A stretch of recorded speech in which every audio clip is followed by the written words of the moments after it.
I've had to make some pretty tough decisions, and these are people I absolutely love. I'll love them to the day I die. I will love them in the afterlife, Mhm. these are people I love deeply, but I've learned over time that part of human nature is people will do what you allow them to do. Yeah. People will do what they can get away with, oftentimes. And so it really is my job, my responsibility. I have to be accountable to the level of peace and health, and prosperity in my own life. And if someone I love is negatively affecting that because they can't see past their own pain, I have to make a decision, Yeah. you know? Yeah. And I Yeah. imagine as you were going through those phases, similar to what Loretta says, that there was some event or a series of events that kept happening, throwing you Mhm. off balance, making your energy just sort of conflict with itself, that you like, something's got to give, right? And Mhm. so those recurring themes where you're hitting a block, Yeah. really like the breadcrumbs to what you really need to look at, right? Yeah, Um, definitely. and I applaud you that a lot of people don't in life don't find it till later.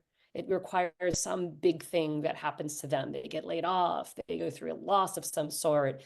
They, have a health scare for themselves. It's at those moments they're like, wait, Mhm. this isn't working, right? However it Yeah. was at that point for you.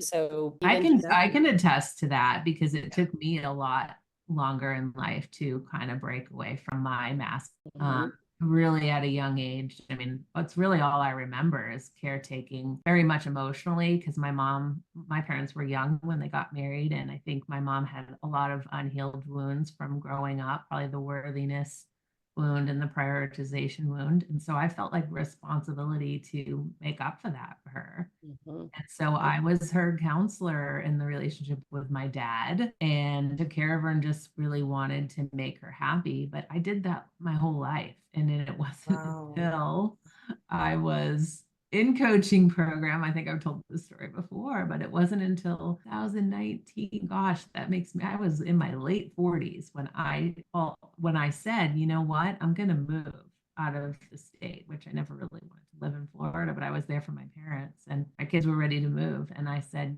we're going to do this. But I can't even tell you what it took to be able to just tell my parents that I was moving from the state and feeling so much guilt around it.